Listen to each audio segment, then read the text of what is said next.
Yeah, Take yeah. us back to the beginning of you being an MC out here in these H-Town streets, man. Man, dude, just a lot of hard work, man. Yeah. I started out in music, growing up as a kid in choir, Yeah. so that kind of always got me in tune with melody and Yeah. just, Yeah. of course, being a Filipino native, we gotta So gotta you was be on singing the mic. first before the Yeah, I rapping. was singing. I was Okay. singing before rapping.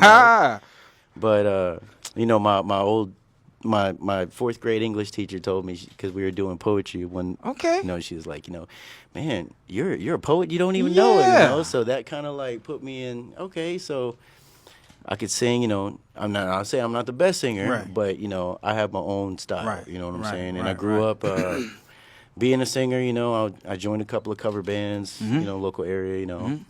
I ended up getting on a band, and we did really good. We kind of traveled through Texas and down to Florida and back. And that was my first taste of bad business. You feel me? Yeah. We had a tour manager, and just things kind of went south with the whole money thing. Of course, you got like 5 or 6 people in the group. So, but yeah, man. Since then, man, I kind of put it to myself to go back to school. Be a sound engineer, whatever, or at least do whatever I can to kind of put myself on a different platform. Right. And so I started focusing on hip hop, rap, Yeah, R&B, yeah. and just incorporating a little bit of my authentic style into it, Right. And it's actually come a long way, man. Yeah. Very blessed to meet a lot of people along the way. Yeah. Shout out K Reno, South Park Coalition. Yeah.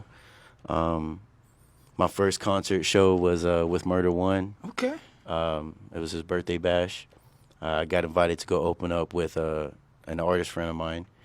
And that's when K Reno and Q Boy, the Menace, and all these guys kind of picked up on it. And so yeah, they were jamming me out, man. And it just felt really good, just kind of get that my first debut as coming out, and it wasn't like a showcase; it was like in front of the legends, bro. Yeah. Yeah. My first ever rap show in front of the legends. And keep in mind, I only did one song, Right. but it got their attention. You feel me? And then I want to say later on in the year, KO from SPC2G, he hit me up. It's like, hey, K Reno's having a show at Scout Bar. You want to lock it in? I was like, yeah, sure, man. I got the money, Right. And of course, I'm building myself up as an artist, and I locked it in with that show, and man, it was great, dude. Yeah. My first actual big stage show, and a place where I used to go see rock bands perform too, And what was funny, man, was that like 2 years before I performed for K Reno, a friend of mine, we went out to Scout Bar to go watch a band play. They were a Deftones cover band, right? Yeah. And a Chevelle cover band. And I told my friend, because I was just starting my rap stuff behind the scenes, right? I wasn't coming out as a rapper yet. And I looked at it and I was like, you know what, 2 years, you're going to see me on that stage pretty soon, man. Manifested that. Spoken into Yeah, existence. and hey, man, shout out to my friends Cody and Raymond, because they were the first ones that actually bought tickets to my big show, and that Wow. really meant a lot, Yeah. So, but yeah, man, after that concert with K Reno, man, I tapped in with him. Hey, and it was a surprise to me, bro, because he kind of already knew my name at that point when I got off stage. When he performed, got off stage, and I was like, man, I really want to go say what's up to K Reno, man, because kind of where I'm at, Right. I'm just kind of just trying to be humble, you feel me? Right.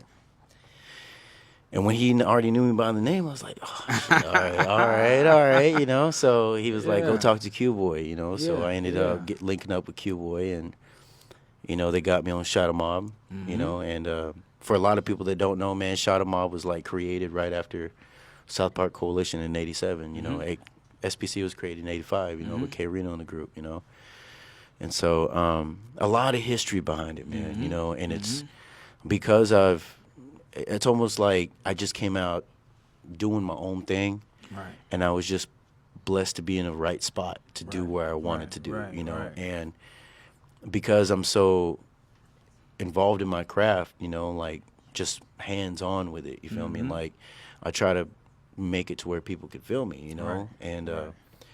but long story short, man, after I got on Shot 'em Mob, I mean, my name started going out to the South Side, to Yeah. all through H-Town, DJs and whatnot. And eventually I started getting connected with Infamous Tex on Hustletown Network. You know, he also works as, you know, for 979 on the box, you know. Right. And I had my first opportunity to go to South by Southwest and interview ASG. Yeah. You know, and this was, you know, before he, you know, had lost his leg, you know, but it was still a great opportunity to see him live, you know. And ever since then, man, I've just been linked up, you know, just low key, bro. You know, like I know a lot of people, but I don't really try to overdo it. You Right. know what I'm saying? Right. So that's one thing I try to, you know, I'm a family man, man. I got 4 kids. You feel me? You know, Yeah. and so this music thing, man, it's just like it's a real important thing.